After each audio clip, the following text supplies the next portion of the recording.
Democratic Senator from Virginia, Tim Kaine, along with CNBC's Eamon Javers. Gentlemen, good to have you on board this morning. Senator, good times. Good times. Well, I don't know about that. The mice are going to be gone I don't know about that. Yeah, it's been an unnecessary pain, and especially felt in Virginia with, our contractors and our federal workers. I furloughed 37 of my 42 staff. They're all coming back today. I told you guys in the break that when they moved out, mice moved in to our office. So now I want to get the wingtips and the high heel shoes pounding the floors and chase the mice back out of the office. So, but ultimately, it's been damaging all around. It has been damaging to the economy, to people, to our reputation. If there's two good things that could come out of it, one, we're finally getting a budget conference. I'm on the budget committee, so along with my colleague Mark Warner from Virginia, we'll be conferees, and we've got maybe low expectations but high stakes to try to find a budget deal. And second, hopefully we've learned the lesson. Joe, you've been talking about it since the start of this. Shutting down the government is bad. Trying to default on the debt or even threatening it is bad. Hopefully people will take that lesson away from us. Eamon, assess the damage for us. Well, look, it looks like we took about $24 billion out of the economy. Just the increase in short-term interest rates over the past week or so has added about $100 million to the deficit, according to an analysis I saw yesterday. And I think what American politicians don't fully understand is that since World War II, we've built this global financial infrastructure that puts the United States at the center of the grid. We are the world's reserve currency. We have extremely low borrowing rates for our enormous deficit. We put all that at risk when we do these kinds of things, and we're chipping away at U.S. economic dominance around the world. It's a very dangerous thing to have happen, and I don't think American politicians fully understand that because they've grown up in a world where that is the case, and they can't even imagine it going away. If it went away, it'd be very bad. Senator, talking about the politics of this, you only have to look at your home state. Ken Cuccinelli, very conservative guy by all standards, actually during this government shutdown, came out against the government shutdown. Absolutely. A big surprise, but it shows which way the winds were blowing. Well, it's toxic, and I think you're going to see in these elections 2.5 weeks out that the shutdown is going to have a major effect on the statewide races, and even House legislative races in Virginia are going to get affected because of the shutdown.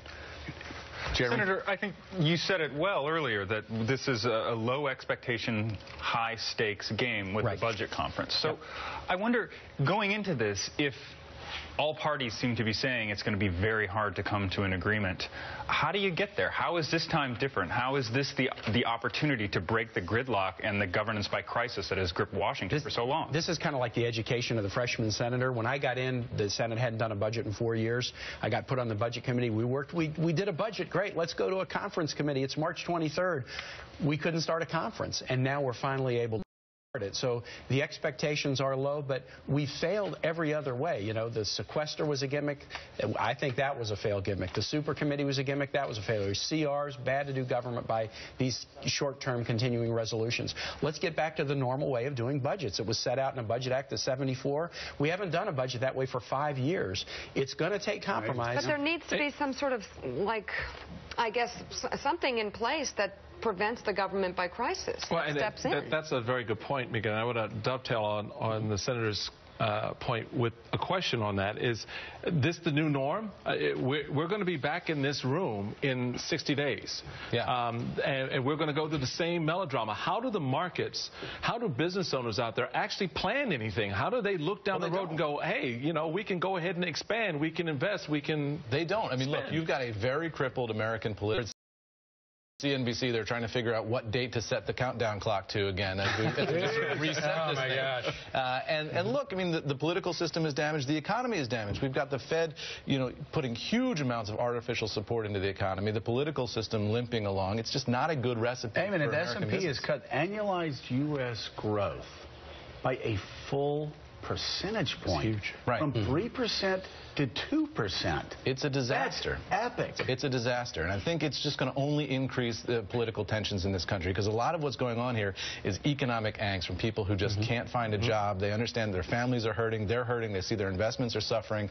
That's going to cause more political anxiety and fractiousness in the future. And the question is, how can you possibly come to a deal in a world where everybody's getting more and more worried about their own lifestyle, their own future? Well, Congress has been a chain on the economy, but we got a deal yesterday because the Democratic leader and the Republican leader in the Senate worked together. You got a divided Congress. It's going to be bipartisan. There's going to have to be compromise.